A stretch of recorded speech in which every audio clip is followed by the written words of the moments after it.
She died on the delivery table.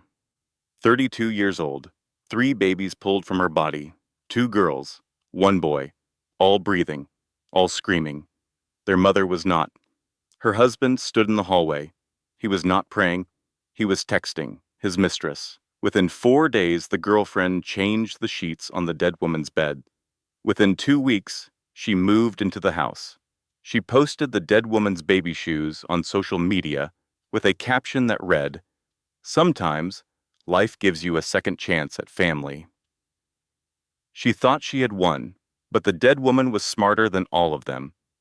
She had hidden something in the nursery closet, behind the baby blankets, a sealed envelope, a USB drive, and a letter that began with 6 words. "Mom, if you are reading this."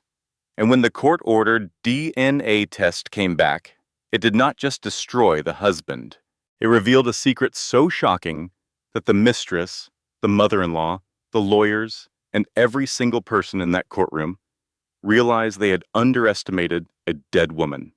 This is the story of a mother who saved her children from beyond the grave, and it will change the way you think about love, betrayal, and the quiet power of a woman who refuses to be silenced. Stay until the end, because the final letter she wrote will break your heart and rebuild it in the same breath. "We're losing her. Get the crash cart, now." Dr. Nina Prescott's voice cut through the delivery room like a blade, calm, controlled. But her hands were shaking. She had delivered over 2,000 babies in her career. She had never lost a mother, not once. And she was not about to start tonight. The monitors screamed. Every single one. The sound was relentless, high-pitched, mechanical. The kind of sound that buries itself in your memory and never leaves. Nurses moved in a blur of blue scrubs and gloved hands. One pressed gauze against the hemorrhage, another adjusted the IV drip. A third shouted numbers into the intercom. Colleen Ashford lay on the table, 32 years old, 8 months pregnant with triplets. Her dark hair was soaked with sweat. Her lips had gone pale, almost blue. Her fingers were curled around something small. A photograph. The ultrasound image from her 20-week scan. 3 tiny shapes. She had drawn hearts around each one in purple marker. 3 hearts, 3 babies, 3 reasons she had fought through every complication, every sleepless night, every moment of doubt. Her eyes fluttered open, just for a second. She looked at Dr. Prescott. She tried to speak. Her voice was barely a whisper, barely human. "Tell them I wanted them, every single day. I wanted them." Then her eyes closed. The crash cart arrived. Dr. Prescott worked. She compressed. She defibrillated. She injected epinephrine directly into the IV line. She worked for 11 minutes. 11 minutes that felt like 11 hours. 11 minutes while the surgical team delivered 3 babies by emergency cesarean. 2 girls, 1 boy.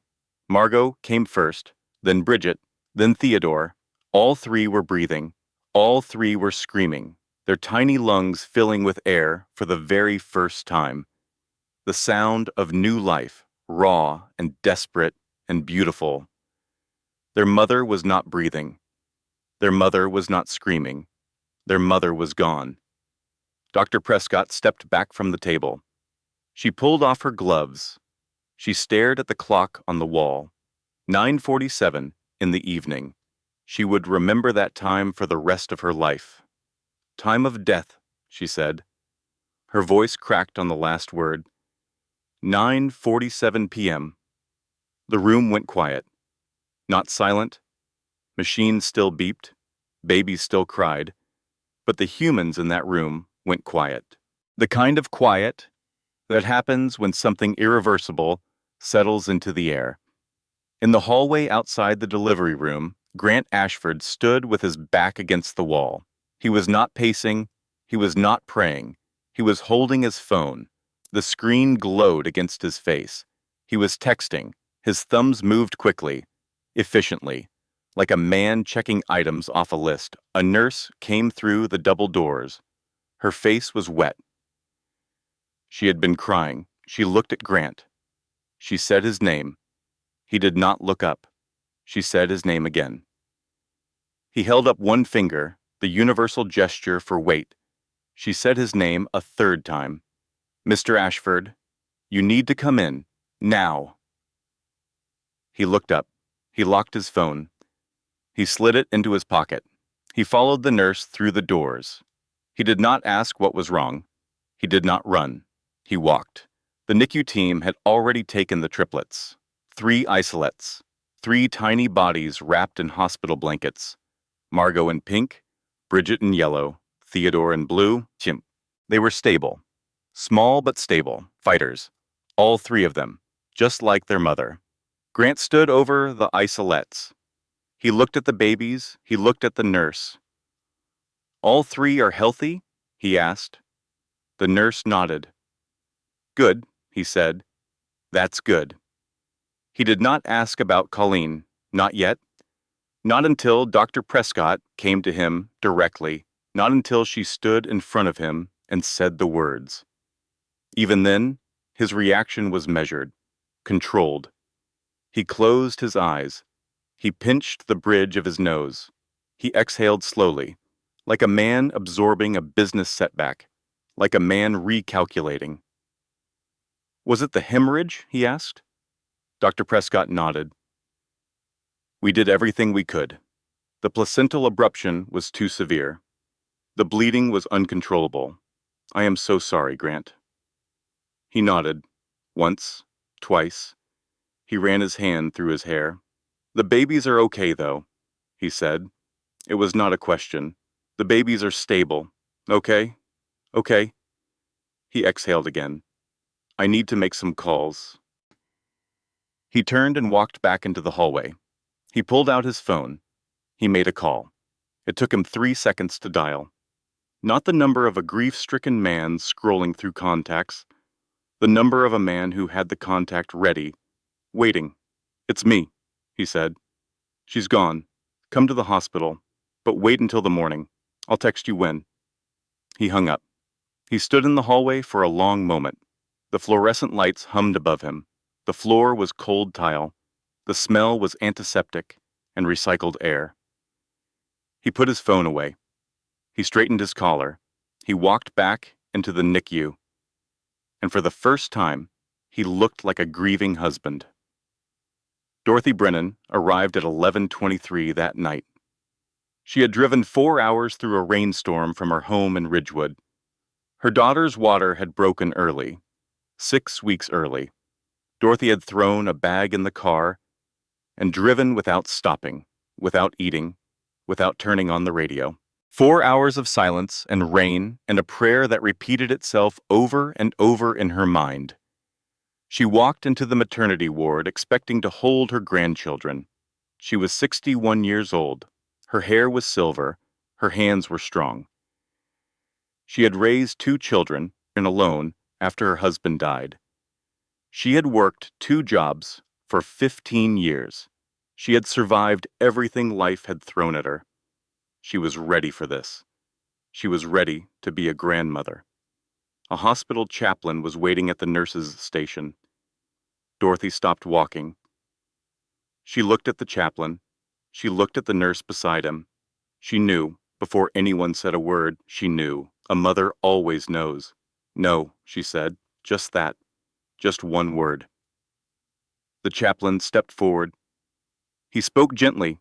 He used the words that people use when they have practiced delivering the worst news a human being can receive. Dorothy heard none of them.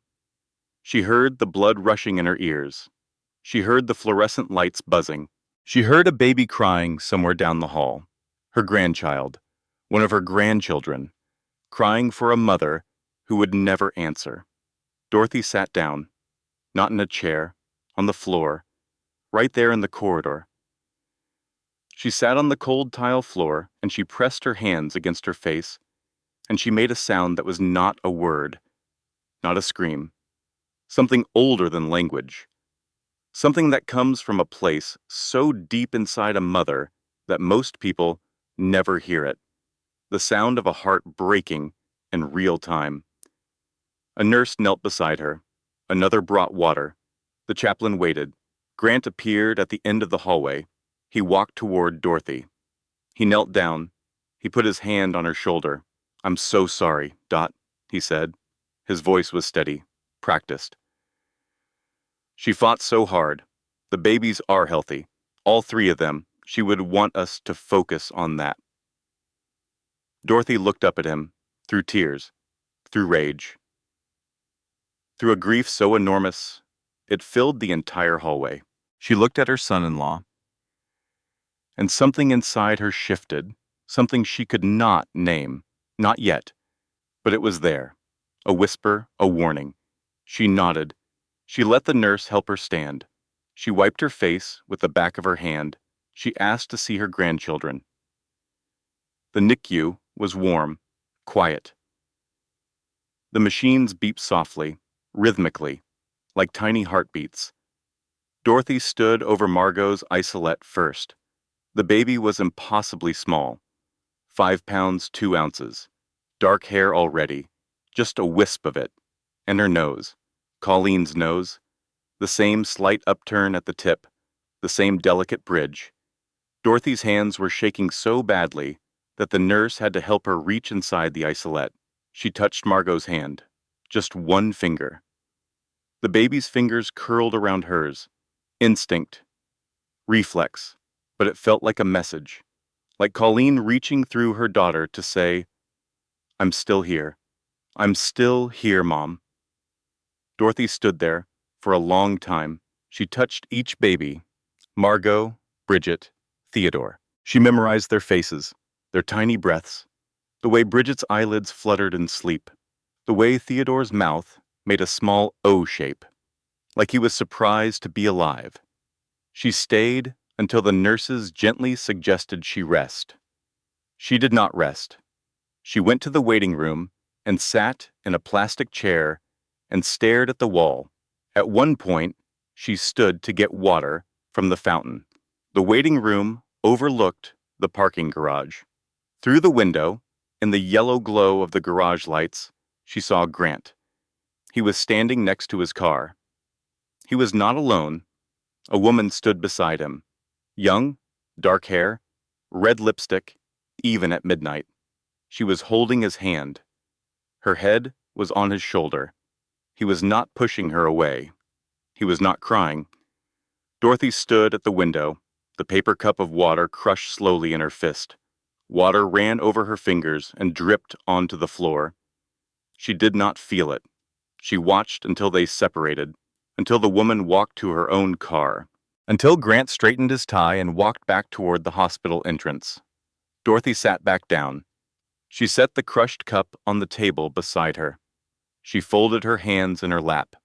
She did not sleep that night, not 1 minute, but she did start planning. The funeral was held on a Thursday. White lilies lined the aisle of First Presbyterian Church. 300 guests filled the pews. The casket was closed. Dorothy had insisted on that. She could not bear the thought of 300 people looking at her daughter's face, studying it, whispering about how natural she looked, as if death were something that could look natural. The church smelled of flowers and candle wax and the faint cologne of too many people pressed into one space. Sunlight came through the stained glass windows and threw colored shadows across the floor. Red, blue, gold, beautiful, indifferent. The light did not care that Colleen Ashford was dead. Grant stood at the podium. He wore a dark suit, navy, not black. His tie was silver. His hair was combed. His eyes were red. He held a folded piece of paper in his hands. He unfolded it slowly. He looked out at the congregation. "Colleen was the light of my life," he said. His voice broke on the word light. Just slightly. Just enough. 300 people leaned forward. 300 hearts ached for him. She was the most generous, the most loving, the most selfless woman I have ever known, he continued. She gave everything to our family, everything to our children. She carried 3 lives inside her body, and she fought for them until her last breath. That is who Colleen was. A fighter, a mother, my best friend. He paused. He pressed his lips together. He looked down at the paper. When he looked up again, there were tears on his cheeks. I don't know how to do this without her, he said, but I know she would want me to try. For Margot, for Bridget, for Theodore, for our family. He stepped down from the podium. The congregation applauded softly. Some people stood. A standing ovation for grief. Dorothy sat in the front pew. She did not stand. She did not applaud. She sat with her hands folded and her back straight and her eyes fixed on a point somewhere beyond the altar. She was thinking about the parking garage, about the woman with red lipstick holding her son-in-law's hand 4 hours after her daughter died. Fletch sat beside her, Colleen's older brother, 35 years old, built like a dock worker, hands like catcher's mitts. He had not spoken since he arrived from Portland, not one word. He sat in the pew and he stared at Grant, and the muscles in his jaw worked like he was chewing gravel.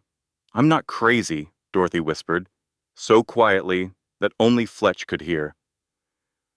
Something is wrong with that man. Your sister called me 6 weeks ago, crying. She hung up before she could tell me why. Fletch said nothing, but his hands tightened into fists on his knees.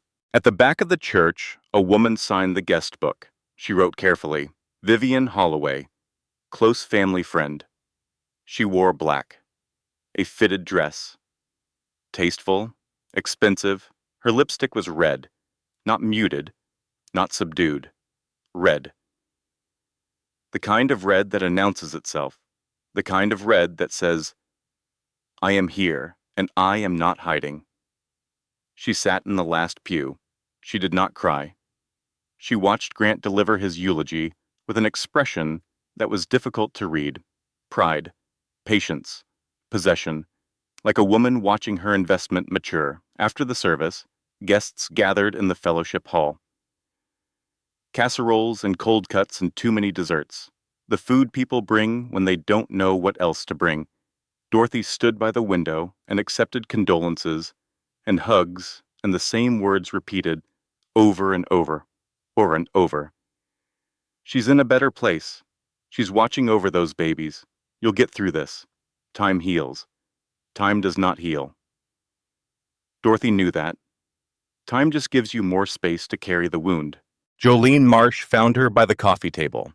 Colleen's best friend since 7th grade. 34 years old. Freckles, red hair, eyes that had been swollen from crying for 3 days straight. Dot, Jolene said. She grabbed Dorothy's arm. I need to tell you something. Colleen called me about 8 weeks before delivery. She told me something strange. She said if anything happened to her during the birth, I should check the closet in the nursery. Behind the baby blankets. She said it twice. I laughed it off. She didn't laugh. Dorothy looked at Jolene. The noise of the fellowship hall faded. The casseroles, the condolences, the whispered gossip. All of it dropped away. The nursery closet, Dorothy repeated. Jolene nodded. Behind the baby blankets, she was specific. Dorothy filed this information away. She did not react. She did not rush home.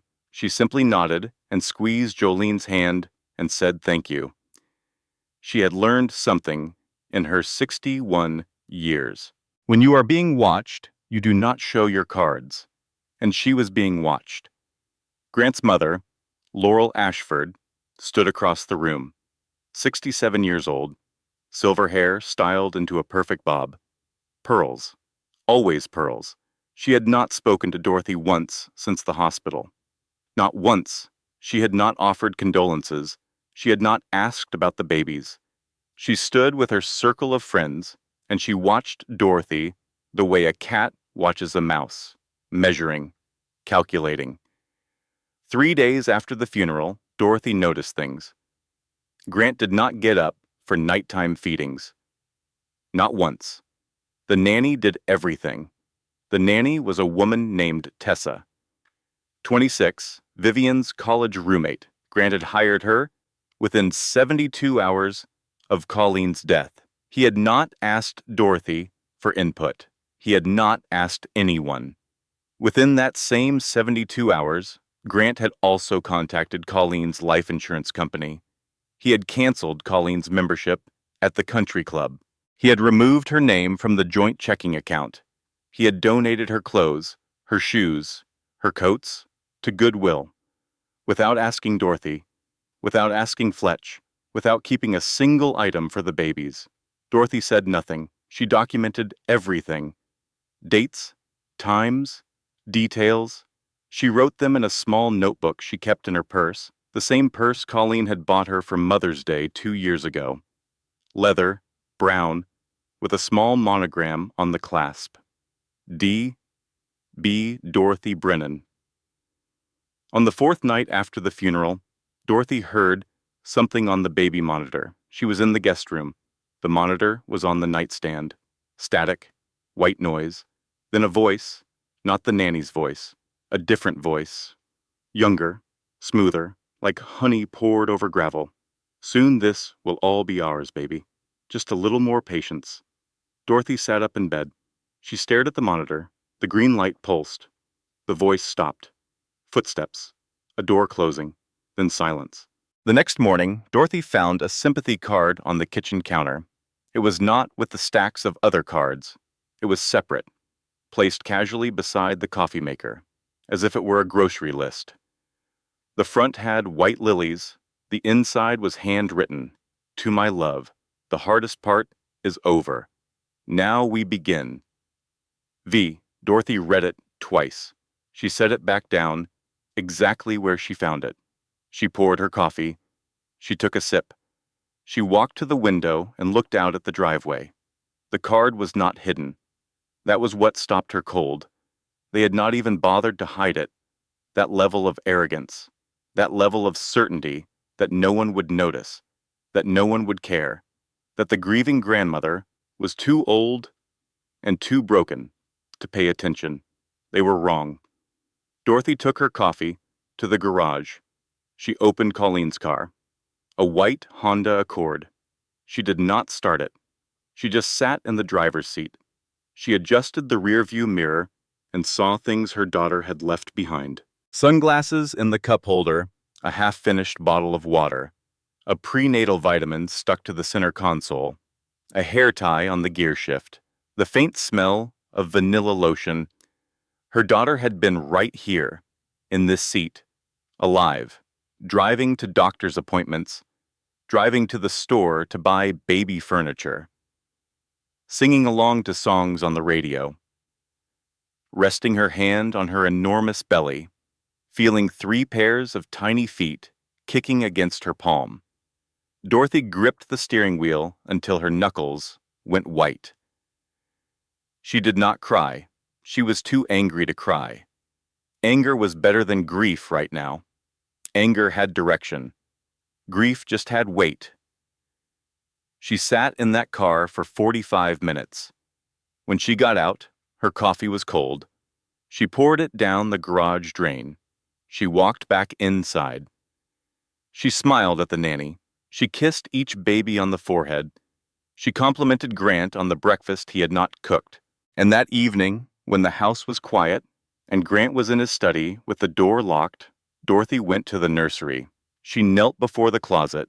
She moved the stacked baby blankets aside, and she found exactly what Jolene had described: a manila envelope, sealed, taped to the back wall, behind a tower of soft blankets that smelled of baby powder and lavender.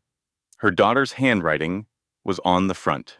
2 words, for Mom. Dorothy held the envelope against her chest. She closed her eyes. She took 1 breath, then another. She did not open it yet.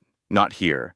Not in this house where the walls had ears and the man down the hall was already texting the woman who signed funeral guest books with red lipstick. She tucked the envelope inside her jacket. She stood up. She rearranged the blankets. She turned off the nursery light. She would open it later, somewhere safe, somewhere Grant Ashford would never think to look. Dorothy drove to the parking lot of the public library on Maple Street. She parked under a streetlight. She locked the doors. She turned off the engine. The envelope sat on the passenger seat, sealed, heavy, the weight of her daughter's last words pressing against the faux leather upholstery. She opened it with trembling hands. Inside were 5 items. A handwritten letter. 8 pages, front and back, Colleen's handwriting, neat, organized. The handwriting of a former paralegal who had spent years making sure every word was legible, every sentence precise. A USB drive, black, small, taped to an index card that read, "Everything is on here. Dates, recordings, financial records. Give to Emmett a copy of a phone bill, not from the family plan, a separate account. Grant's name on the bill. Hundreds of calls and text messages to one number, over and over, every day, sometimes 20 times a day. Screenshots printed on photo paper. Text messages between Grant and Vivian, dating back 2 years. Affectionate messages, planning messages, messages about the future, their future, not the future that included Colleen, and a handwritten note on a small piece of lined paper, folded once. Mom, if you're reading this, I was right. Don't let him take my babies. The drive has everything. Dorothy read the note 3 times. She set it on her lap. She picked up the letter. She read it under the yellow glow of the streetlight. Colleen's voice was everywhere, in every sentence, in every carefully chosen word. Not the voice of a paranoid woman, not the voice of a hormonal, pregnant woman. The voice of a woman who had spent months assembling the truth. The letter began simply, "Mom, I know how this looks. A pregnant woman being paranoid. That is what Grant says. That is what his mother says. But I am not paranoid. I found the texts. I saw the photos. He has been with her for 2 years. The whole time we were trying for these babies. The whole time I was in fertility clinics, getting shots, getting hopes up, and watching them crash. He was with her." Dorothy's hands shook. She pressed the paper flat against the steering wheel and kept reading. "I found a hotel receipt 5 months into the pregnancy. It was in his coat pocket. A room at the Winslow Hotel downtown, charged to his personal card. The receipt showed rose petals and champagne, 2 glasses. I was home eating saltines because the morning sickness was so bad I could barely stand. And he was drinking champagne in a hotel room with another woman. I confronted him. He denied it. He said I was hormonal, that the pregnancy was making me irrational. He said I should talk to someone. He meant a therapist. He wanted me to believe I was the problem." The letter continued, page after page. Colleen described finding more evidence. A second phone, hidden in Grant's gym bag. Credit card statements showing dinners and jewelry purchases she never received. A woman's earring in his car that did not belong to Colleen. She described hiring a private investigator, paying with cash from her own savings account. The investigator confirmed the affair. Photographs, hotel records, restaurant receipts. The woman was Vivian Holloway, 29 years old, a real estate agent. She had been seeing Grant for at least 2 years, possibly 3. But the part of the letter that made Dorothy stop breathing was near the end. "Mom, I am not writing this because I think I am going to die. I am writing this because Grant has been asking about my life insurance policy 3 times in 2 weeks. He asked how much it was worth.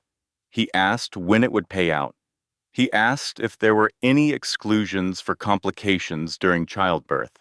And last Thursday, he asked Dr. Prescott if complications during triplet deliveries were common. He asked it like he was asking about the weather, like he was checking a box. Dorothy set the letter down. She stared through the windshield at the dark library building. Her breath fogged the glass. Her heart was pounding so hard she could feel it in her temples. She picked the letter up again. I changed my will. I did it 3 weeks ago. Emmett helped me. If something happens to me, the house goes to you. The savings account goes into a trust for the babies. Grant gets nothing. I know that sounds harsh. But a man who asks about his pregnant wife's life insurance policy 3 times in 2 weeks does not deserve her money. He does not deserve her children. He does not deserve her memory. I hope you never read this letter. I hope I am being paranoid. I hope I come home with 3 healthy babies and burn this envelope and laugh about it someday. But if I don't, if the worst happens, then you have everything you need. Fight for them, Mom, like you fought for me and Fletch after Dad died. Like you always fight. You are the strongest person I know. You are the only person I trust. I love you. Now go, be their grandmother. Your collie. Dorothy folded the letter along its creases. She pressed it against her chest. She closed her eyes. The parking lot was empty. The street light hummed. Somewhere far away, a train horn sounded. Low and long and mournful. She did not cry. She was beyond crying now. She was in a place past tears, a place where grief transforms into something harder, something with edges, something with purpose. She looked at the envelope, at the USB drive, at the phone bill, at the screenshots. Her daughter had been a paralegal for 6 years before she married Grant. She knew how to build a case. She knew how to organize evidence. She knew that in any fight, documentation was the difference between winning and losing. The envelope was color-coded, tabs along the side, a small table of contents written on a sticky note. Blue tab for financial records, red tab for text messages, green tab for the private investigator's report, yellow tab for the will. Even in crisis, even terrified, even carrying 3 babies inside her body while her husband lied to her face every single day. Colleen had been thorough, precise, methodical. She had been preparing for war. Dorothy started the car. She drove to Emmett Calloway's house. It was after 10 at night.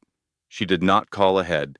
She parked in his driveway and knocked on his door and stood on his porch, holding a manila envelope that contained the last will and testament of her daughter's courage. Emmett opened the door in a cardigan and reading glasses. 45 years old, salt and pepper hair, calm eyes. He had been Colleen's godfather since the day she was born.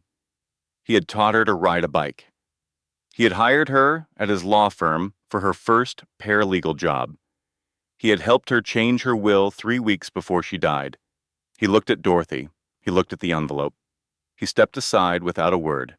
They sat at his kitchen table until 2 in the morning. Emmett read every page. He plugged in the USB drive. He reviewed the financial records, the phone logs, the photographs from the private investigator, the text messages. One message in particular made Emmett set down his coffee cup and push his reading glasses onto his forehead. Grant to Vivian, dated 4 months before delivery. Once the babies are born and everything settles, we will be free. She will sign whatever I put in front of her. She always does. He was planning this, Emmett said quietly.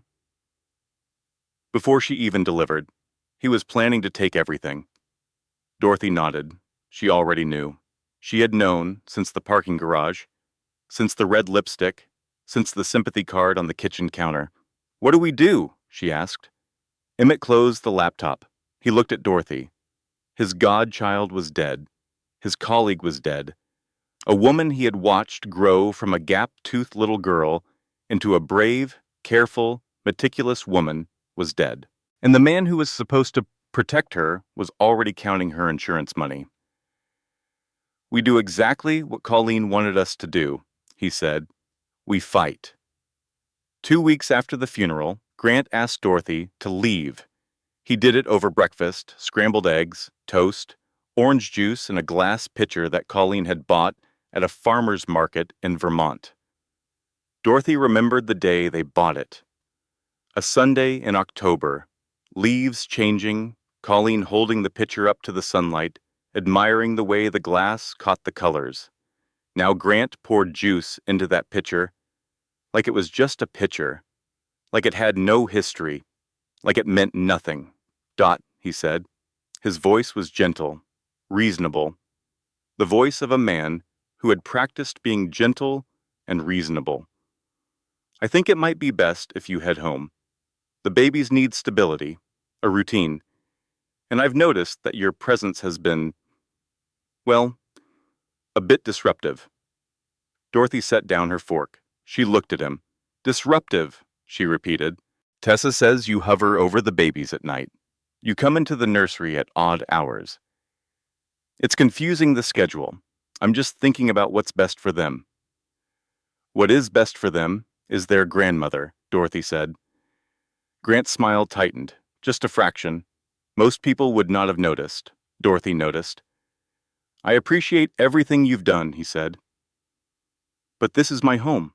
These are my children, and I need to establish a routine that works for all of us. Dorothy took a sip of coffee. She smiled. Of course, she said. You're right. I'll start packing. She did not mean a word of it. But she needed time. She needed Emmett to file the paperwork. She needed to be strategic. Colleen had taught her that. Or rather, Colleen's letter had taught her that. Don't react. Document. Build your case. Then strike. She left that afternoon. She moved into a hotel 3 miles away, close enough to drive back in minutes, far enough to give Grant the illusion of victory. Within days, Vivian moved in, not into the main house, into the guest house on the property, a small cottage behind the garden that Colleen had used as a home office, where she had organized her files, where she had printed those screenshots, where she had written that letter. Vivian transformed it. New curtains, new bedding, a vase of fresh flowers on the desk where Colleen's laptop had been. She told the nanny she was helping Grant through a difficult time. She told the neighbors she was a close family friend providing support. She told everyone who would listen that those babies needed a mother figure. She did not mention that she had been sleeping with their father for 3 years. The changes came fast, relentless, calculated. Within 3 weeks of Colleen's death, Vivian had taken over the nanny's schedule. She had redecorated the living room. She had removed Colleen's photographs from the hallway and the mantel and the side tables. She replaced them with neutral art, geometric prints, abstract shapes, nothing personal, nothing warm, nothing that said a family had lived here. Jolene called Dorothy one evening. Her voice was tight, controlled, but barely. Dot, you need to see this. Check Vivian's social media, her latest post. Dorothy opened her phone. She found the account, public. Of course it was public. Vivian wanted people to see. The post showed a pair of baby shoes, white, tiny, hand-stitched with small yellow daisies. Dorothy recognized them immediately. Her stomach dropped. Those were Colleen's shoes. Jolene had been with Colleen when she bought them. 8 months pregnant, waddling through a boutique on Highland Avenue. Colleen had held them up and said, "These are the ones. These are perfect." She had bought 3 pairs, one for each baby, and now Vivian had photographed them, arranged them on a white marble countertop, with a caption, "Sometimes life gives you a second chance at family." Dorothy closed her phone. She sat on the hotel bed. She pressed her hands flat against her knees. She breathed, in, out, like a woman counting down to detonation. The next morning, Emmett called with worse news. He had spoken to the life insurance company. Grant had already filed the claim. $750,000. The policy had been increased 6 months ago, from $200,000 to $750,000. The increase required Colleen's signature. The signature doesn't match, Emmett said. I've had a handwriting analyst compare it. It's not Colleen's. Forged, Dorothy said. Almost certainly. Dorothy closed her eyes.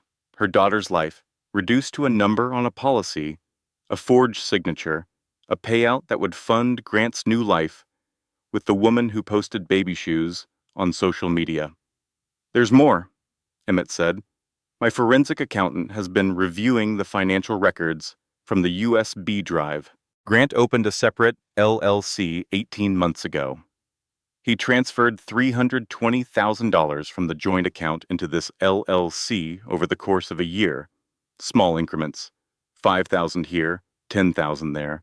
Never enough to trigger an alert. Where did the money go? He bought a condominium, a 2-bedroom unit downtown.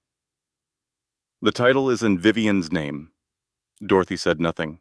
He also made monthly payments of $4,000 to Vivian, listed as consulting fees, and Dot. Emmett paused. Colleen's inheritance from her father, $85,000. Grant moved it into the LLC 6 months ago, without any documentation showing Colleen's consent. Dorothy opened her eyes. She looked at herself in the hotel mirror, 61 years old, silver hair, lines around her eyes, from years of laughter and years of loss. She looked tired. She was tired. But tired was not the same as beaten. File everything, she said. Whatever we need to file. Whatever court we need to go to. I want custody of those babies, and I want Grant Ashford to answer for every dollar he stole from my daughter. At the triplets' 1-month pediatrician appointment, Dorothy arrived early. She had arranged the visit through Dr. Chen's office. She had the legal authority as emergency contact. She had all 3 babies in the triple stroller Colleen had ordered before she died. The shipping tag was still on the handle. She was checking in at the reception desk when the office door opened. Vivian walked in, diaper bag on one shoulder, bottles in hand, hair perfect, lipstick red. She walked to the counter and smiled at the receptionist. I'm here for the Ashford triplets, she said. I'm their stepmother. The waiting room went quiet. 4 other mothers looked up from their phones. The receptionist looked at Dorothy, then at Vivian, then back at Dorothy. Dorothy did not raise her voice. She did not make a scene. She simply reached into the stroller and lifted Margot into her arms. The baby settled against her chest, warm, small, alive. I have the appointment, Dorothy said. These are my grandchildren. I am their emergency medical contact, and this woman is not their stepmother. She is not their family. She is not on any of their records. Vivian's smile faltered, just for a second. Then she recovered. Grant sent me, she said. He wanted me to be here. Grant is not here, Dorothy replied. I am. She turned her back to Vivian. She carried Margot to the examination room. The nurse followed with Bridget and Theodore. Vivian stood at the reception desk. Alone, holding bottles that no one needed. After the appointment, Dorothy drove to the cemetery. She parked on the gravel path and walked across the damp grass to Colleen's headstone. It was modest, gray granite, engraved with careful letters. Colleen Marie Ashford, beloved mother, daughter, friend. Dorothy sat on the ground beside the stone. She did not care about the damp grass soaking through her pants. She arranged the flowers someone had left. Lilies. Again, always lilies. She picked a small weed growing near the base of the headstone. She brushed dirt from the engraved letters with her thumb. She thought about the inscription, mother, daughter, friend. 3 words, true words, but incomplete. They left out warrior. That was what her daughter had been, a warrior who built a fortress out of manila envelopes and USB drives and carefully dated photographs. A warrior who fought her battles in silence because the man she married had convinced her that speaking up meant she was crazy. Dorothy stayed until the groundskeeper started his evening rounds. She stood. She brushed off her pants. She touched the top of the headstone. "I found the envelope, Collie," she whispered. "I found everything, and I'm not going to stop." She walked back to her car. The sun was setting. Orange and pink and gold. The colors Colleen had loved.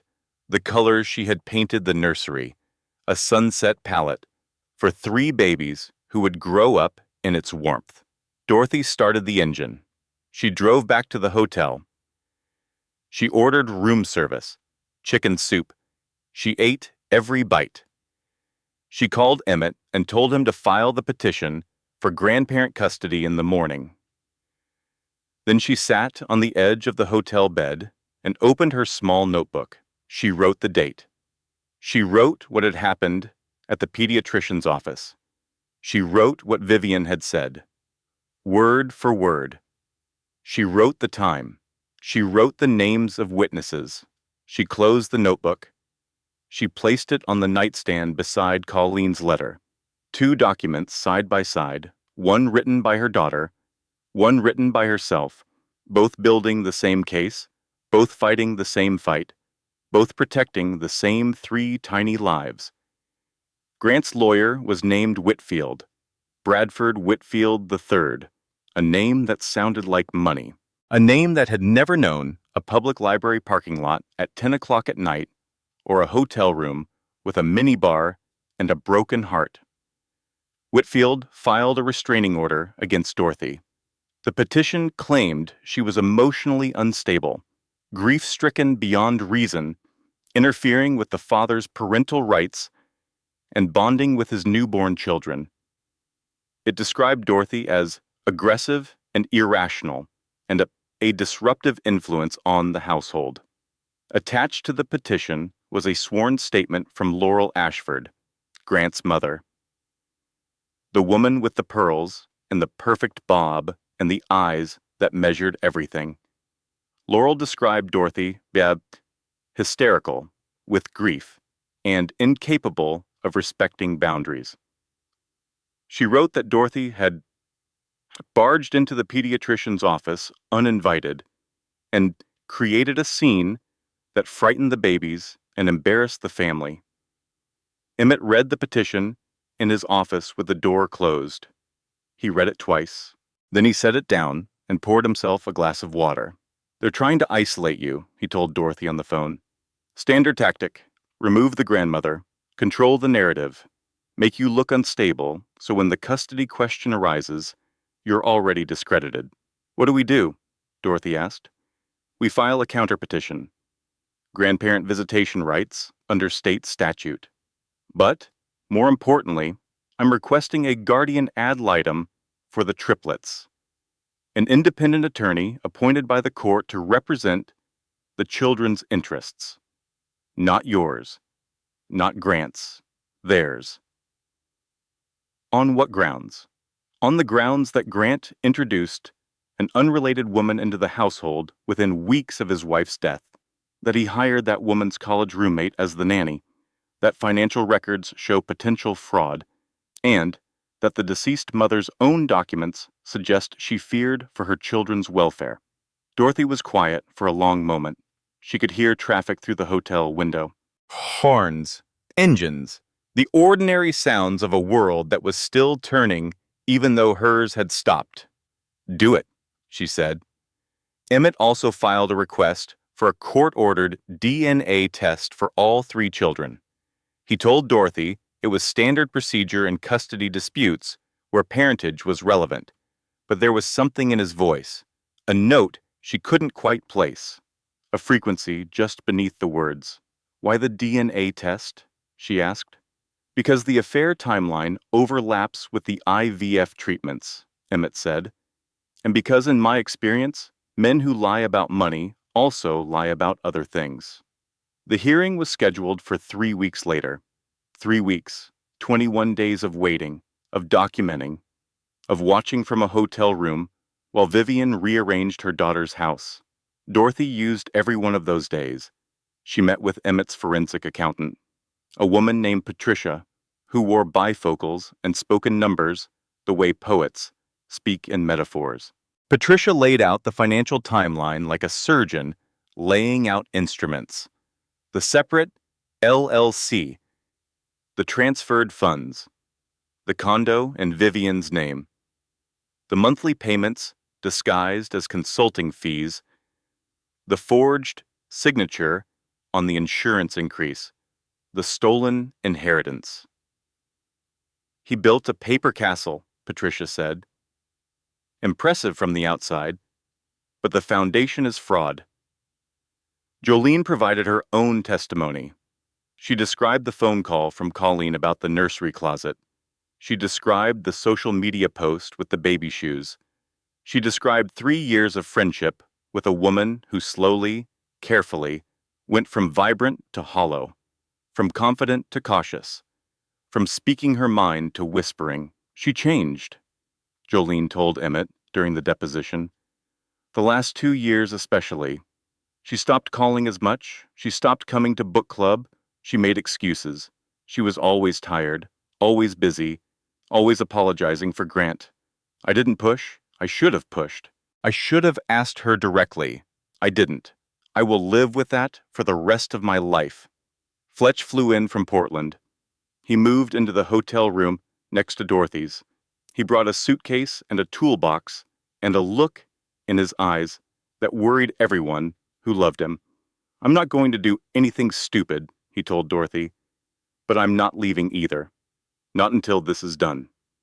The days before the hearing were heavy, slow, weighted with the kind of tension that sits in your chest and makes your heart beat too fast and too loud. Dorothy spent her mornings at the hotel gym, walking on the treadmill, not running, just walking, steady, forward, one foot after the other, the way you survive anything. In the evenings, she went through Colleen's pregnancy journal. Emmett had retrieved it from the bedside drawer during a supervised visit to collect personal effects. It was a spiral-bound notebook with a lavender cover. Colleen had written in it every week, sometimes every day. The entries started hopeful. Week 8. I heard the heartbeat today. 3 of them. I cried in the car. Grant smiled, but didn't cry. Maybe men don't cry about heartbeats. Week 12. The nausea is brutal, but I don't care. 3 healthy babies growing inside me. I would be sick for 9 months straight if it meant they were safe. Week 16. We picked names today. Grant wanted traditional names. I wanted something with meaning. We compromised. Margot after my grandmother, Bridget after his aunt, Theodore because Colleen loved the name Teddy. Then the entries changed, slowly at first, then unmistakably. Week 20. Grant felt them kick today. He cried. Maybe I was wrong about everything. Week 22. He didn't come to the ultrasound. His phone rang and he left. I heard him say baby to whoever was on the other end. He calls me Colleen. He calls her baby. Week 24. I found the earring, in his car, under the passenger seat. Small. Gold. Not mine. I don't wear gold. Week 26. Came home smelling like perfume again. Not mine. Not the kind you buy at the department store. The kind you buy for someone specific. Someone you know. Someone you study. Week 28. I hired the investigator. I used cash. He doesn't know. Week 30. The investigator confirmed it. Her name is Vivian Holloway. She's 29. She's a real estate agent. She's been with my husband for at least 2 years. Possibly since before we started IVF. Possibly since the very beginning. Dorothy closed the journal. She pressed her hand flat against the lavender cover. She could feel the indentation of Colleen's pen strokes through the paper, the physical pressure of her daughter's hand, writing these words, processing this betrayal, alone, in the dark. While 3 babies grew inside her and her husband texted another woman goodnight, she read one more entry. Week 32, the last entry. written 6 days before delivery. I'm not staying because I'm weak. I'm staying because I have 3 children growing inside me and nowhere to go that he won't follow. But I'm getting ready. Every day I'm getting ready. Mom doesn't know yet. Nobody knows yet, but they will. When the time is right, they will. She was decorating their nursery with one hand and documenting her escape with the other, building cribs and building a legal case in the same breath, picking out baby blankets and hiding manila envelopes behind them. A woman at war on 2 fronts. And nobody knew, because she fought her war in silence, because Grant had convinced her that speaking up meant she was losing her mind. Dorothy closed the journal. She placed it beside the letter, beside the notebook. 3 documents now. 3 women's histories stacked on a hotel nightstand. She turned off the lamp. She lay in the dark and listened to the hotel heating system hum. She thought about her daughter, about the woman Colleen had been before Grant. Loud, funny. The kind of person who talked to strangers in grocery store lines, who remembered everyone's birthday, who danced in the kitchen while cooking dinner. That woman had been methodically erased, replaced by someone quieter, someone careful, someone who documented everything because she no longer trusted anyone to believe her. Dorothy pulled the blanket to her chin. She stared at the ceiling. "You were right, Collie," she whispered.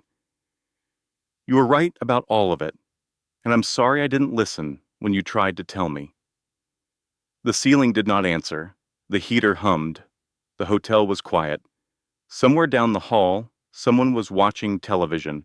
The low murmur of a news anchor, a commercial, laughter. Dorothy did not sleep, but she rested. She would need her strength for what came next. The courtroom was smaller than Dorothy expected.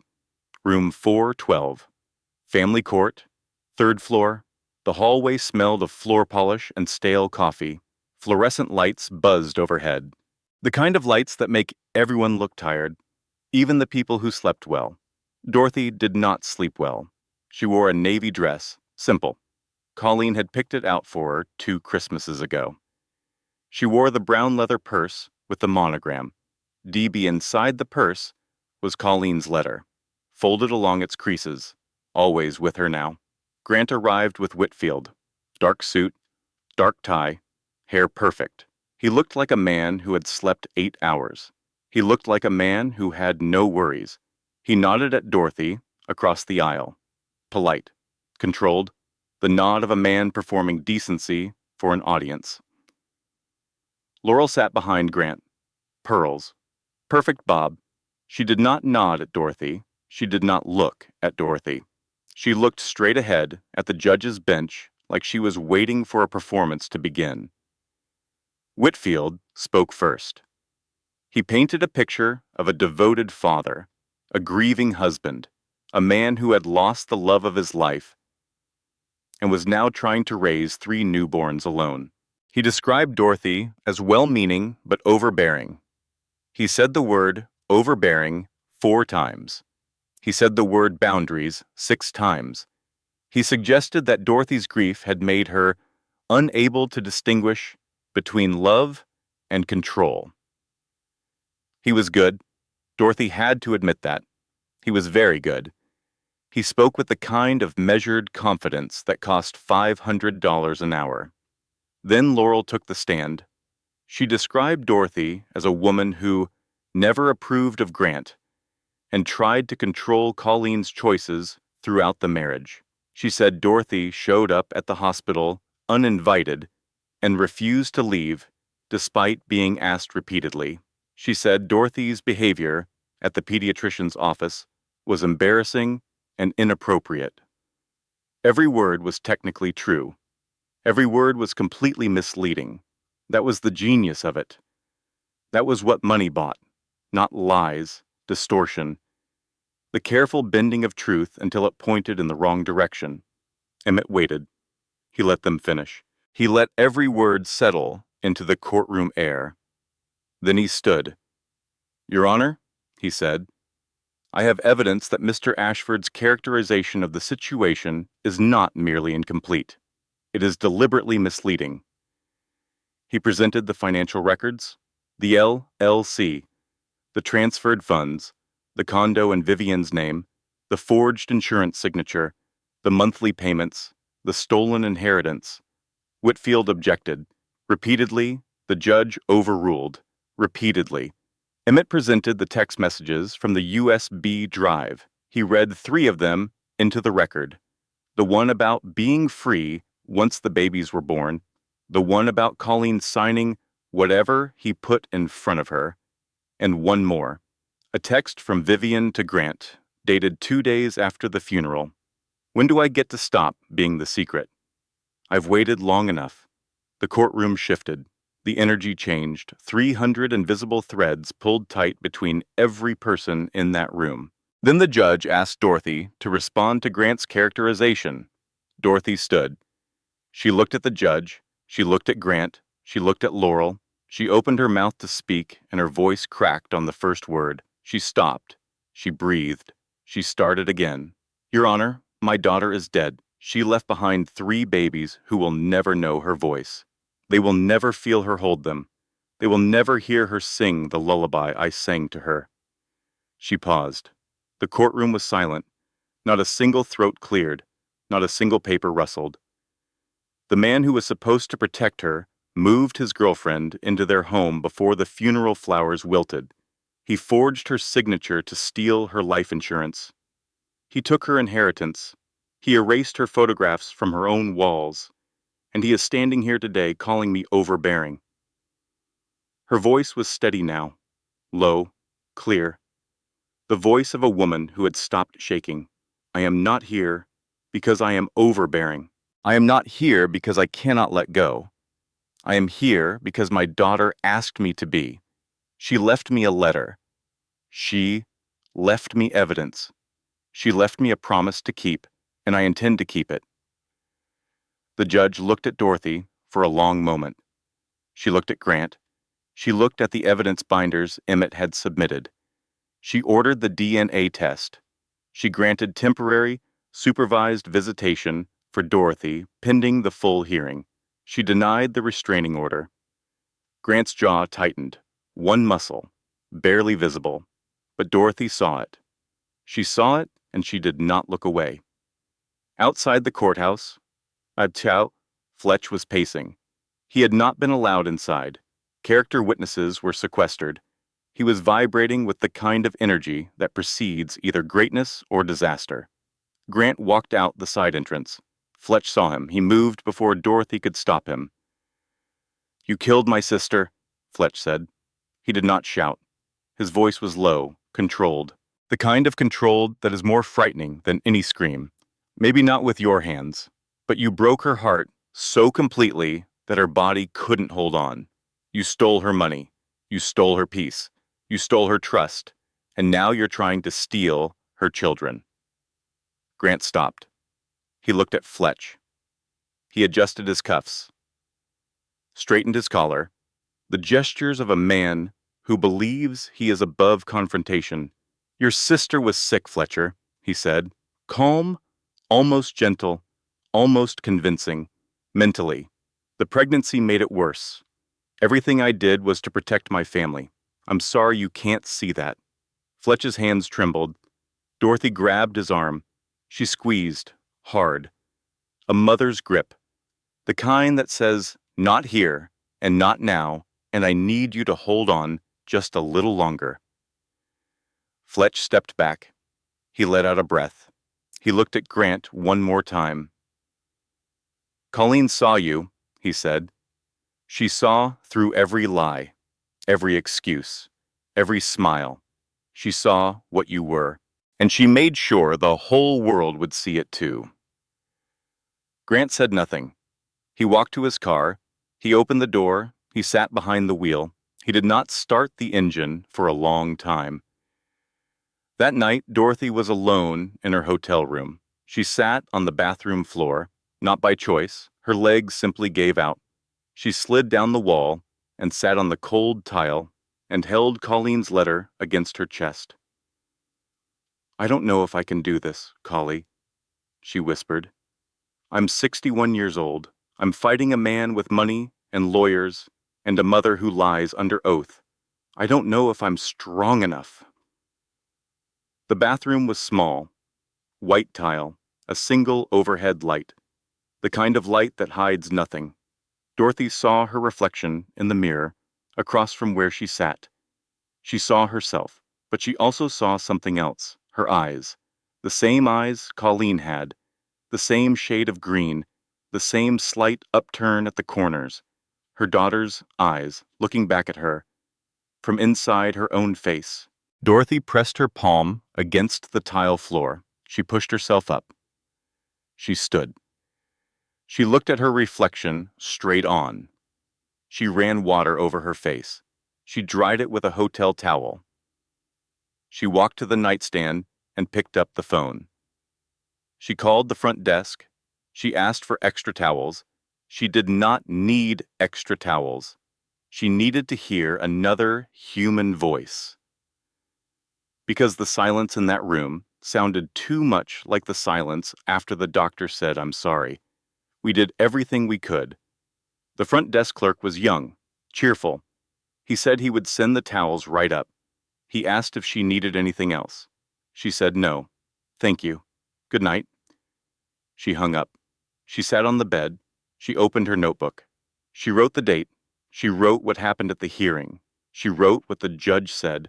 She wrote what Grant said. She wrote what Fletch said. Then she put on her coat and drove to a 24-hour diner on Route 9. She parked in front and walked in. The diner was warm. Right. Smelled like coffee and bacon and the fryer that never stopped. A waitress with tired eyes and a kind smile asked her what she wanted. "Apple pie," Dorothy said. "And coffee. Black." She sat in a booth, lit by the window. She watched the waitress refill cups for truckers and night shift nurses, and a young couple sharing pancakes at 2 in the morning. She ate the pie, every bite, apple, cinnamon, buttery crust, Colleen's favorite. They used to split a slice every Sunday after church. Dorothy left a $40 tip on a $6 check. She drove back to the hotel with the windows down. The cold air bit her face. Her eyes watered. She did not turn up the heat. She let the cold wake her up. Let it remind her that she was still alive, still fighting, still here. 6 weeks had passed since the first hearing. The DNA results were due any day. Emmett had prepared Dorothy for every possibility. He had explained the science, the timeline, the process. He had told her to be patient. Dorothy was not patient. She was many things: stubborn, determined, exhausted, heartbroken. But patient was not one of them. The call came on a Tuesday afternoon. Dorothy was in her hotel room, folding the laundry she had washed in the hotel's guest machines. Small clothes, baby clothes. She had been buying outfits for the triplets during her supervised visits. She folded each tiny piece with care. 3 onesies, 3 socks, 3 hats, everything in threes. Her whole life was in threes now. Her phone rang. Emmett's name on the screen. "Dorothy," he said, "I need you to sit down." She sat on the edge of the bed. A small sock fell from her lap to the floor, white, with a yellow duck on the toe. "The DNA results came back," Emmett said. Dorothy waited. She could hear Emmett breathing.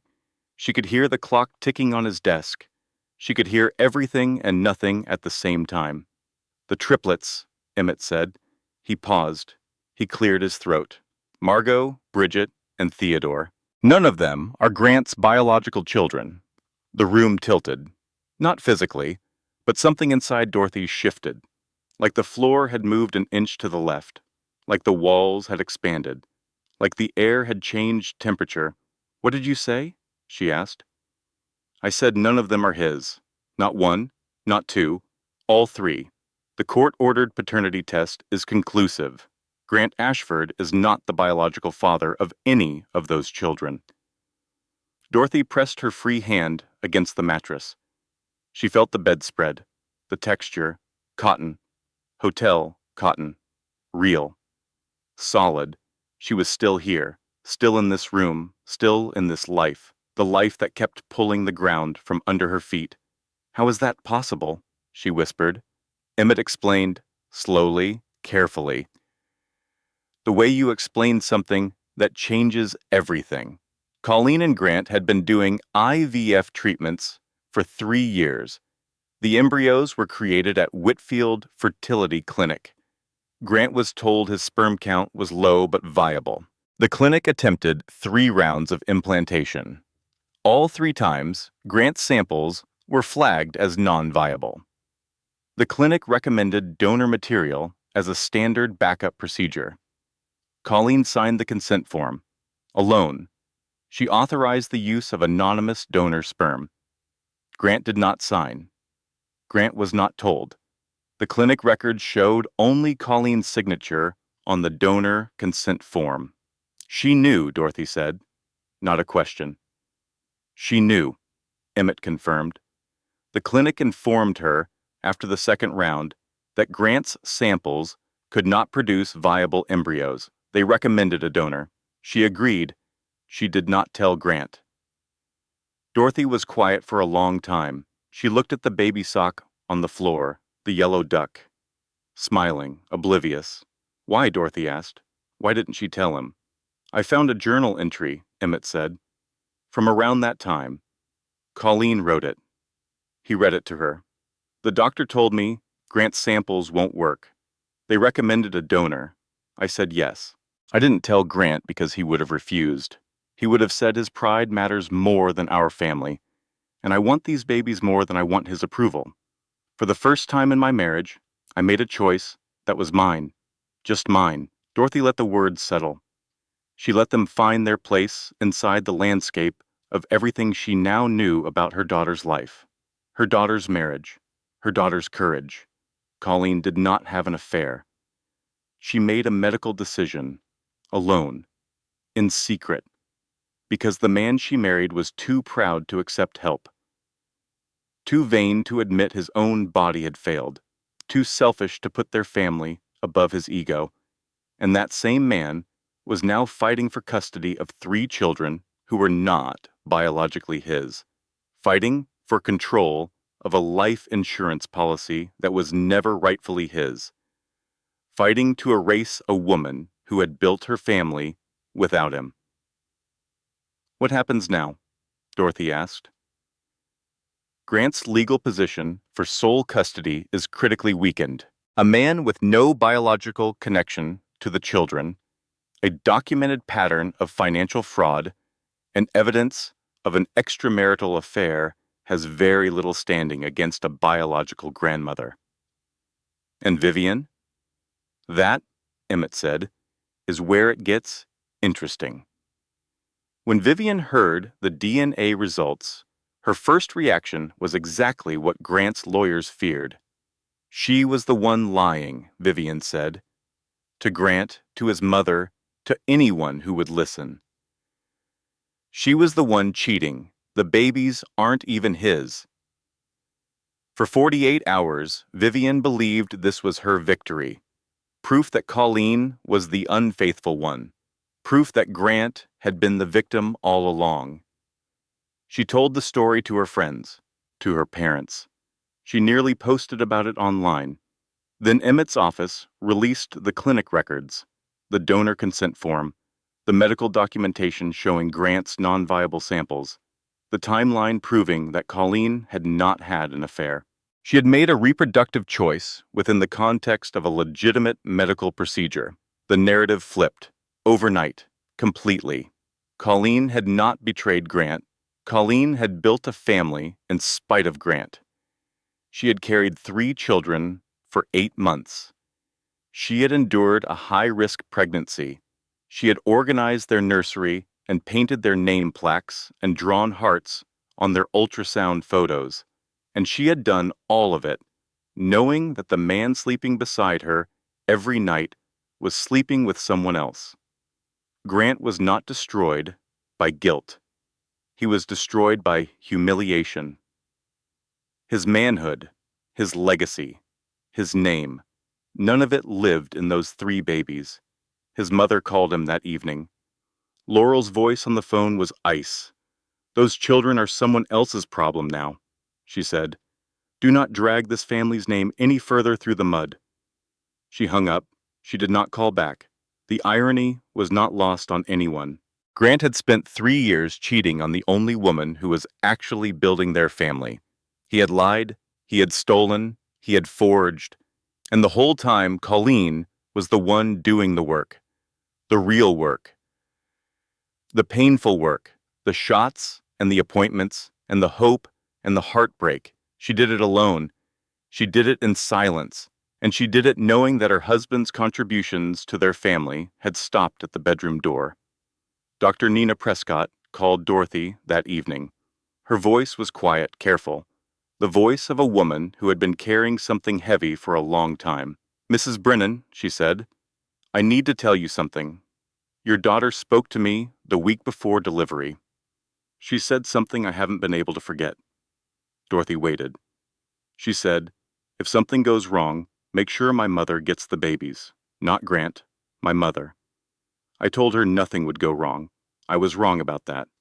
But I remember what she asked, and I want you to know that I will say the same thing under oath if you need me to. Dorothy closed her eyes. She pressed the phone against her ear.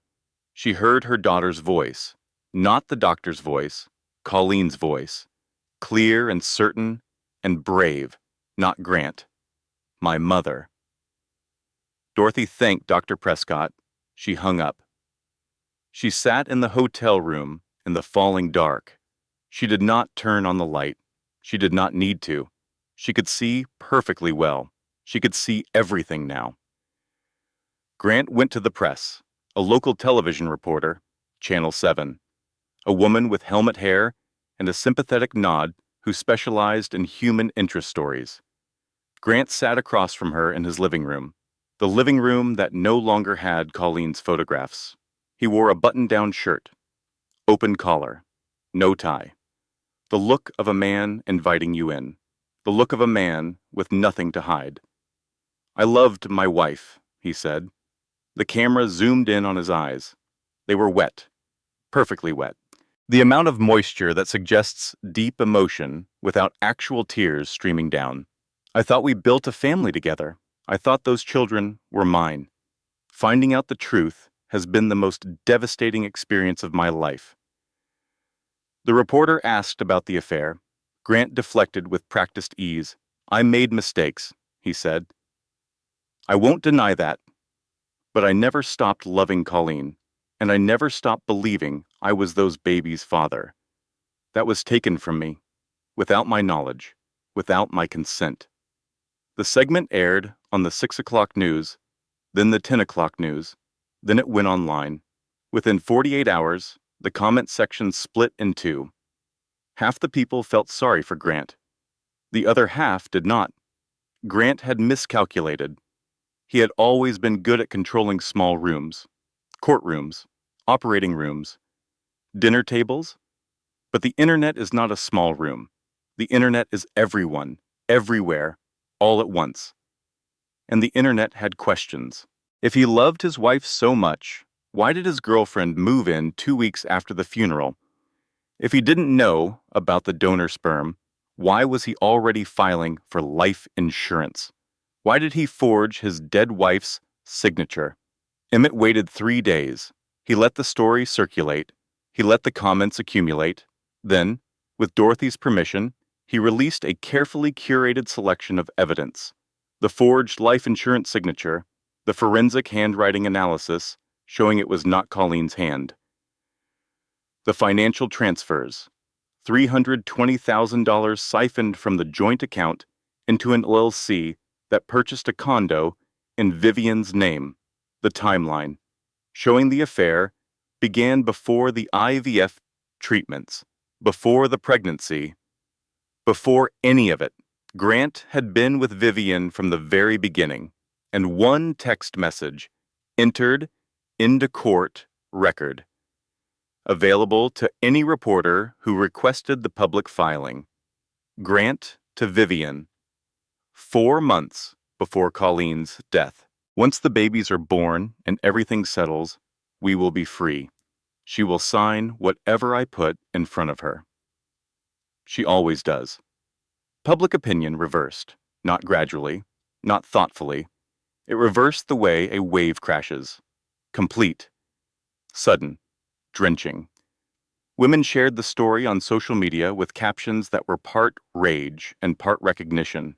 Comments from women who had been there, who had found the texts, who had discovered the second phone, who had been told they were paranoid, who had been told they were hormonal, who had been told they were crazy.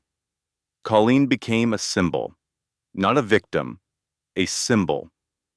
The woman who protected her children from beyond the grave. The woman who built a legal case while building a nursery. The woman who fought her war in silence and won it after she was gone. Then Vivian called Emmett. It was a Thursday evening. Emmett was at his desk. His phone rang from an unknown number. He almost let it go to voicemail. He answered on the last ring. "Mr. Calloway," the voice said. "This is Vivian Holloway. I need to talk to you, and I think you need to hear what I have to say." She came to his office the next morning. She wore no lipstick. Her hair was pulled back. Her eyes were swollen. She looked like a woman who had not slept in a week. She looked like a woman who had finally stopped performing. She told Emmett everything. Grant had been texting another woman. Not Colleen, not Vivian, a third woman. A pharmaceutical representative named Danielle. The texts were dated just 2 weeks after Colleen's death, while Vivian was moving into the guest house, while Vivian was rearranging furniture and posting baby shoes and believing she had won. "I found the texts on his phone," Vivian said. "The same way Colleen found mine. History repeating itself, except I'm not pregnant, and I'm not dead." She provided Emmett with recordings. Conversations she had recorded on her own phone over the past 2 weeks. Grant discussing how to handle Dorothy in the custody case. Grant telling Vivian to lie about how long they had been together. Grant explaining that he needed a woman in the picture for the custody hearing because single fathers don't get sympathy. She provided one more piece of information, something that made Emmett set his pen down and lean back in his chair.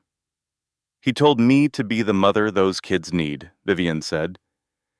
"Not because he loves them, not because he wants to be a father, because he needs me in the frame, for the image, for the case, the same way he needed Colleen, as a prop, as a backdrop, as a woman who made him look like the man he wanted people to see." Emmett looked at her for a long time. "Why are you telling me this?" he asked. Vivian's eyes filled. She looked at the desk, at her hands, at the ring Grant had bought her at the jewelry store the private investigator had photographed. "I'm not a good person in this story," she said. "I know that. Osha Butts. I knew he was married.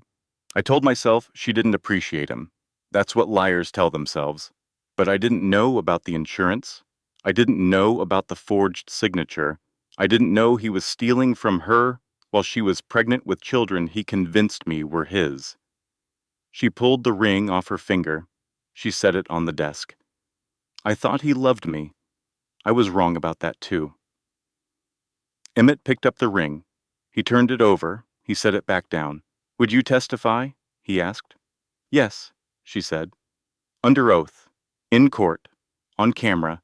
Whatever you need." Dorothy learned about Vivian's defection from Emmett that afternoon. She sat in her hotel room and listened.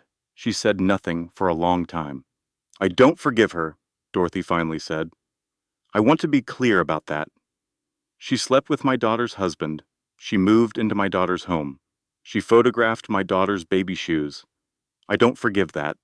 "Understood," Emmett said. "But if she can help protect those babies," Dorothy continued, "then I will accept her testimony. Colleen would have accepted it too. Colleen was practical. She would have used every weapon available. That weekend, Dorothy took the triplets to the park. It was the first time she had taken them outside the house during her supervised visits. The triple stroller that Colleen had ordered arrived 6 days after the funeral. The shipping tag was still on the handle. Dorothy had never removed it. She left it there. A small paper tag with Colleen's name and address. A receipt from a purchase made by a woman who expected to push this stroller herself. She walked for 2 hours. Through the park, past the playground, around the pond, past the bench where she and Colleen used to sit and feed the ducks when Colleen was small. She did not think about court. She did not think about Grant. She did not think about DNA or fraud or forged signatures. Too young to laugh, the book said. But, too young to laugh, the book said. But Dorothy heard it. A small, bright, startled sound, like joy catching itself by surprise. She walked for 2 hours. She did not check her phone once. The final hearing was held on a Monday. Room 412 again. Same fluorescent lights, same stale coffee smell, same cold tile floor, but the room felt different. The air was charged, electric, the way air feels before a thunderstorm breaks. Dorothy wore the navy dress again, the one Colleen had picked out. She wore the brown purse with the monogram. DB, inside, folded along its creases, Colleen's letter. She touched it through the leather before she sat down. A ritual now, a talisman. Grant arrived alone. No Whitfield. He had changed lawyers. His new attorney was younger, less expensive, less confident. Laurel was not in the courtroom. She had stopped returning Grant's calls 2 weeks ago, after the news segment, after the public evidence release, after the Ashford family name appeared in headlines beside words like fraud and forgery and affair. Emmett presented the complete case. Methodical, chronological, devastating, the financial fraud, the forged signature, the LLC, the condo, the siphoned inheritance, each document entered into evidence with the precision of a surgeon. Emmett had learned from Colleen, or perhaps Colleen had learned from him. Either way, the case was built the way Colleen built everything, color-coded, tabbed, organized, airtight. The DNA results, the clinic records, the donor consent form signed only by Colleen, the medical explanation, the journal entry explaining why she made the choice alone, Vivian's testimony. She took the stand. She spoke clearly. She did not cry. She described the affair, the timeline, the texts about being free, the recordings of Grant planning how to handle Dorothy, the revelation about the third woman. He didn't love me, Vivian said. He didn't love Colleen. He doesn't love those babies. He loves what people think of him. He loves the story. The surgeon with the beautiful wife and the beautiful children and the beautiful house. We were all just characters in his story. And when the story didn't go the way he wanted, he rewrote it. Grant's new lawyer attempted a cross-examination. It was brief, ineffective. The evidence was too comprehensive. The timeline too clear. The paper trail too long. Dr. Nina Prescott testified. She described Colleen's request. If something goes wrong, make sure my mother gets the babies. She described it simply, without embellishment. The words were powerful enough on their own. Jolene testified about Colleen's state of mind. The phone calls that became less frequent. The laughter that disappeared. The woman who stopped coming to book club. The friend she should have fought harder to reach. The guardian ad litem presented her report. She had spent 4 weeks interviewing everyone involved, visiting both homes, observing the babies with Dorothy, observing the babies with Grant. Her recommendation was clear. The children's best interests are served by placement with their maternal grandmother, Dorothy Brennan. Mrs. Brennan has demonstrated consistent, loving care. Mr. Ashford has demonstrated a pattern of deception, financial misconduct, and priorities that do not center the children's welfare. The judge took 2 hours to deliberate, 2 hours during which Dorothy sat in the hallway on a wooden bench and stared at the wall and held her purse against her stomach and breathed. Fletch paced, back and forth, his boots on the tile floor, a metronome of anxiety. Jolene sat beside Dorothy. She held Dorothy's hand. She did not speak. She did not need to. 34 years of friendship with Colleen had taught Jolene something about the women in this family. They did not need words. They needed presence. The bailiff called them back in. Everyone stood. The judge entered. She sat. She arranged her papers. She put on her reading glasses. In the matter of custody of Margot, Bridget, and Theodore Ashford, the judge said, this court finds as follows. Dorothy's heart hammered. She could feel it in her wrists, in her neck, in the soles of her feet against the courtroom floor. Full legal and physical custody is awarded to Dorothy Ann Brennan. Dorothy closed her eyes. She did not gasp. She did not cry. She simply closed her eyes and let the words land. The court further orders that Grant Ashford repay all funds misappropriated from the joint accounts and the deceased's inheritance. The forged life insurance claim is referred to the district attorney's office for investigation of potential fraud. Grant sat motionless. His new lawyer whispered something. Grant shook his head. Once, a small motion. The motion of a man who has run out of moves. Mr. Ashford's medical license is placed under review pending the outcome of the fraud investigation. Grandparent visitation by Laurel Ashford is denied. The judge looked up from her papers. She looked at Dorothy. Mrs. Brennan, your daughter left behind a remarkable record, not just of evidence, of love. This court recognizes the extraordinary measures Colleen Ashford took to protect her children. This court is honored to fulfill her wishes. Dorothy opened her eyes. She looked at the judge. She nodded. Once. Thank you, Your Honor, she said. Her voice did not crack this time. Outside the courtroom, Emmett handed Dorothy a second envelope. This one was different from the first. Smaller, white, sealed with tape. Colleen's handwriting on the front. For Mom, after. She gave me this 3 weeks before delivery, Emmett said, with instructions to deliver it only after custody was resolved. She said you would need it then, not before. Dorothy held the envelope. She felt its weight. Light, just a few pages, but the weight of it was immeasurable. She did not open it in the courthouse. She did not open it in the car. She drove to the cemetery. She sat on the bench near Colleen's headstone. The afternoon sun was warm, early spring, daffodils pushing through the soil near the fence. Colleen had loved daffodils. She said they were proof that things could survive the cold. Dorothy opened the envelope. Dear Mom, if you are reading this, it means 2 things happened. The babies are safe, and you fought for them. I know I should have told you sooner about Grant, about the affair, about the money, about the IVF.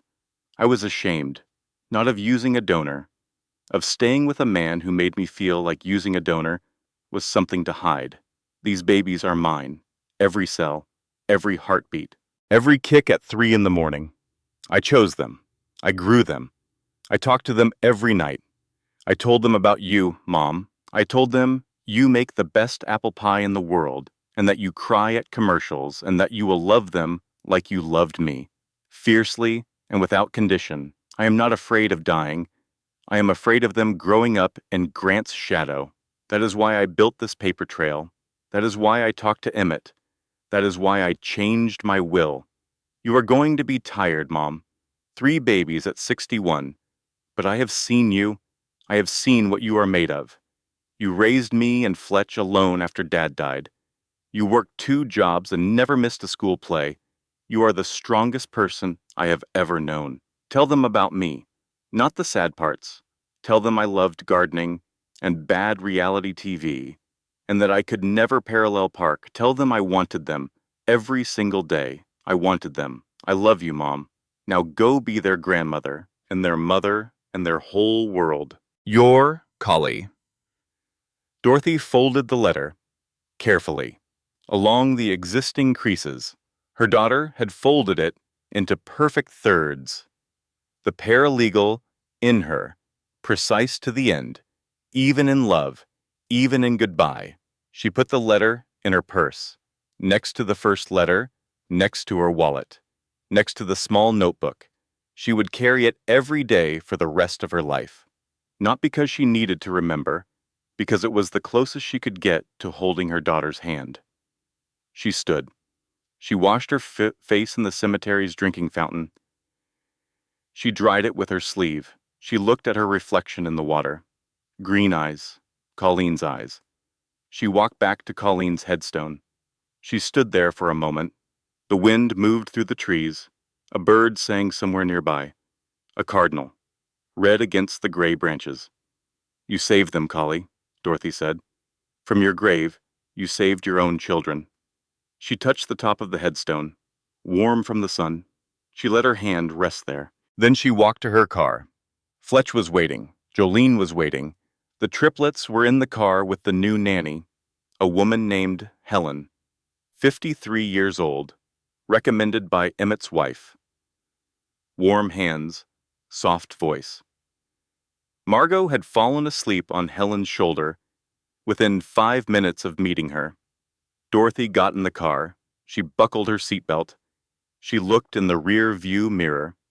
3 car seats, 3 babies, 3 faces. Margot was awake, eyes open, green eyes, looking at Dorothy. Dorothy smiled, for the first time in months, a real smile. Not brave, not performed, real. She started the engine. She pulled out of the cemetery parking lot. The daffodils were blooming along the fence, yellow against green. Stubborn and bright and absolutely alive. 6 months later, the house on Birchwood Lane looked different. Not dramatically, not in the way a renovation changes a space, in the way seasons change a garden. Gradually, naturally, the same bones, the same structure, but new growth everywhere. Dorothy had repainted the master bedroom, soft yellow, Colleen's favorite color, the color of daffodils and lemon curd and the sunrise that came through the nursery window every morning at 6:15. She kept the furniture, the bed frame Colleen had chosen, the nightstands, the reading lamp, but the walls were new, fresh, the color of beginning again. She had put Colleen's photographs back. Every single one, the hallway, the mantel, the side tables, the kitchen. She added new ones too. The triplets at 1 month, 2 months, 3 months, a timeline growing alongside them. Bridget's first smile, Margot's first tooth, Teddy reaching for a spoon with the determination of a man conquering a mountain. Colleen's garden had come back to life. Dorothy watered it every evening. She did not know much about gardening. Colleen had been the one with the green thumb, but she learned. She read Colleen's gardening journal, another notebook filled with her daughter's careful handwriting, this one about soil composition and sunlight hours, and which tomatoes grew best in their zone. The rosemary survived the winter. Dorothy took this as a sign. Grant pleaded guilty to insurance fraud in a plea deal arranged by his third lawyer. He received 3 years of probation, a substantial fine, a permanent mark on his medical record. His surgical practice closed. The partners voted him out. The hospital revoked his privileges. His name, once printed on glossy brochures and medical conference programs, now appeared only in court documents and local news archives. Laurel Ashford stopped speaking to him, not because she felt compassion for Colleen, not because she was sorry, because the scandal embarrassed the family name. Laurel cared about reputation the way other people cared about breathing. It was involuntary, essential, non-negotiable, and her son had made the Ashford name into a cautionary tale. Vivienne disappeared. She sold the condo Grant had bought with Colleen's money. The proceeds were returned to the estate as part of the financial settlement. She moved to another state, a fresh start, or at least an attempt at one. She sent Dorothy one text message, 3 months after the verdict. "I am sorry. I know that does not mean much." Dorothy read it. She did not reply, but she did not delete it either. She let it sit in her phone, a small digital artifact, a reminder that people are complicated, that guilt takes different forms, that the woman who helped destroy her daughter's marriage was also the woman who helped save her daughter's children. Dr. Nina Prescott became a regular visitor. She came by every 2 weeks. She brought developmental milestone charts and homemade chicken soup. She checked the baby's reflexes and measured their growth and asked Dorothy questions about sleep schedules and feeding patterns. But she also stayed for coffee. She sat at the kitchen table and talked to Dorothy about things that had nothing to do with medicine, about the weather, about television shows, about a book she was reading, about her own mother, who had died 3 years ago and who she still missed every single day. They became friends, an unlikely pair, a 61-year-old grandmother and a 40-year-old obstetrician, bound by a woman they had both failed to save, bound by a promise they were both keeping. Jolene came every Sunday, without fail. She arrived at 9 in the morning with bagels from the bakery on Highland Avenue, the same bakery where she and Colleen used to get coffee every Saturday. She brought cream cheese, 3 kinds, plain for Dorothy, everything for Fletch. Strawberry, because Colleen always ordered strawberry. After bagels, Jolene read to the triplets, picture books, board books. She did different voices for every character. The bear voice was low and grumbly. The mouse voice was high and quick. The narrator voice was calm and warm. Teddy laughed every time. The same bright, startled sound he had made in the park, like joy catching itself by surprise, over and over every Sunday. "Your mother would have done this better," Jolene told the babies once. She was holding Bridget on her lap. Bridget was chewing the corner of a board book. She did the best bear voice. She could make it sound like the bear was actually in the room.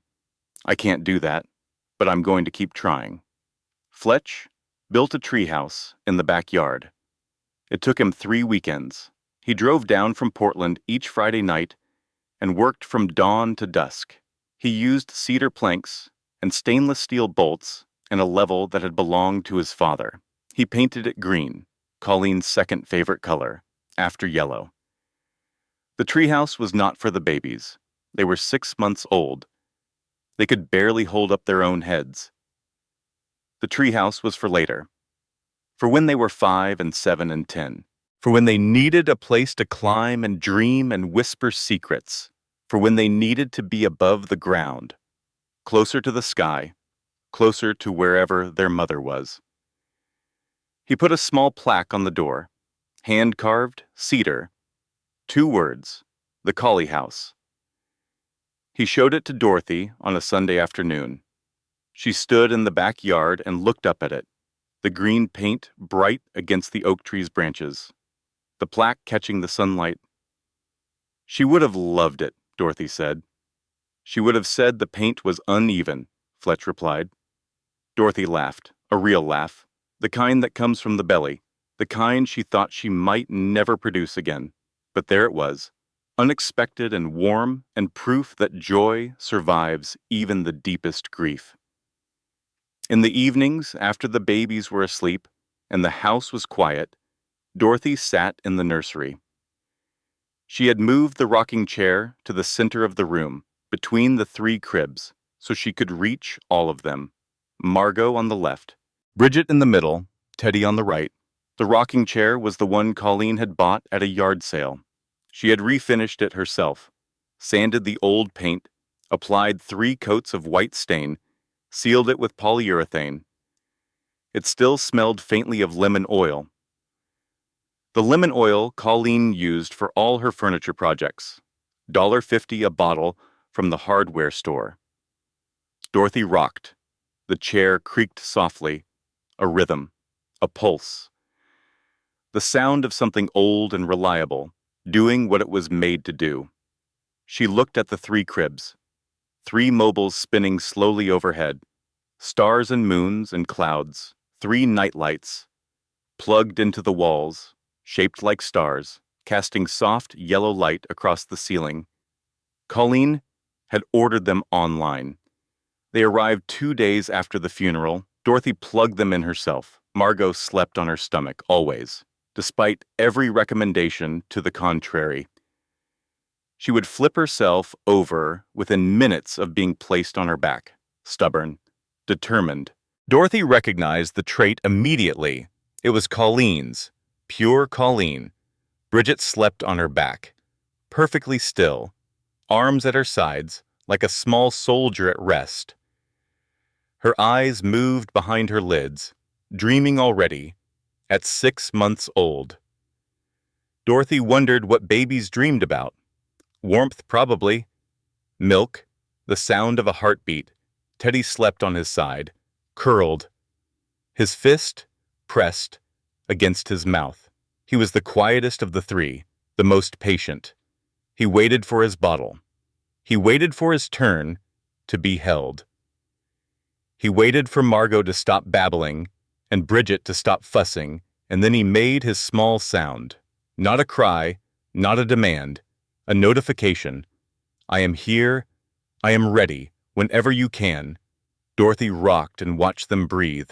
3 small chests rising and falling, 3 small lives, each one a miracle of science and stubbornness, and a woman's refusal to accept that she could not have the family she wanted. People would tell this story as a tragedy. She knew that. A young mother who died, a cheating husband, a courtroom fight, a scandal, an obituary too short for a life too brief. But that was not the story. The story was a woman who loved her children so much that she built them a life raft before the ship even sank, who gathered evidence and organized files and changed her will and wrote letters and made plans, who prepared for the worst while painting name plaques and folding baby blankets and singing lullabies to a belly that held 3 beating hearts. The story was a mother who fought her last battle in silence and won it from beyond the grave. Dorothy stood from the rocking chair. She moved to the window. The backyard was dark. The treehouse was a shadow against the oak tree. The garden was sleeping. The porch light cast a small circle of gold on the steps. She picked up the purple marker from the windowsill. She had found it in Colleen's desk drawer. The same marker Colleen used to draw hearts on the ultrasound photo. The same shade of purple, dark, rich. The color of intention. Dorothy uncapped the marker. She drew a small heart on the wall beside Margot's crib. Then another beside Bridget's. Then another beside Teddy's. 3 hearts, small, imperfect. A grandmother's hand was not as steady as a mother's, but they were there, permanent, purple against soft yellow walls. She capped the marker. She put it back on the windowsill. She would leave it there, for later, for when the babies were old enough to hold it themselves, for when they were old enough to draw their own hearts. She looked at the clock, 11:45, almost midnight, almost a new day. She should sleep. She should rest. She had 3 6-month-olds who would wake her at 5:30, demanding bottles and attention and the full force of her love. She would give it to them, all of it. Every morning, every night, every bottle, every diaper, Every bath, every lullaby, every scraped knee and first step and bad dream. She would give them everything because that was what Colleen had asked, and because that was what Dorothy did, what she had always done, what she would always do. She began to hum, softly, the lullaby she had sung to Colleen, the one her own mother had sung to her, the one Colleen had sung to her belly for 9 months. A melody passed down through 3 generations of women. No words, just sound, just the hum of love moving through time. The baby slept, the night lights glowed, the house was quiet. Outside, the first stars appeared above the treehouse with its cedar plaque and its green paint and its promise of climbing and dreaming and laughter that had not happened yet, but would. Someday, soon or later. She had 3 of everything now, 3 mouths to feed, 3 futures to build, 3 hearts that beat because Colleen's had stopped, and Dorothy Brennan, 61 years old, exhausted and silver-haired, and fiercely, completely, stubbornly alive. She would not trade a single one. Not for anything in this world. Not for anything in the next. This story carries one truth that no one can take from you.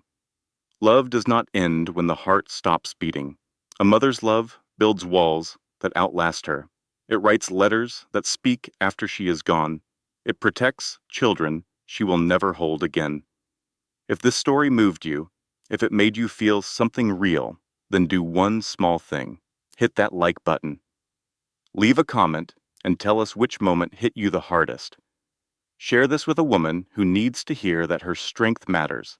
And if you have not yet subscribed, tap that subscribe button and the bell so you never miss a story like this again. We are here because of you. Every like, every comment, every share. It tells us to keep going, to keep telling these stories, stories that matter, stories that stay with you long after the last word. Thank you for staying until the end. You are the reason we do this. This content was carefully researched, developed, and manually edited by our team to deliver meaningful stories and valuable life lessons to our audience. All characters and events are fictional and created for entertainment and inspirational purposes.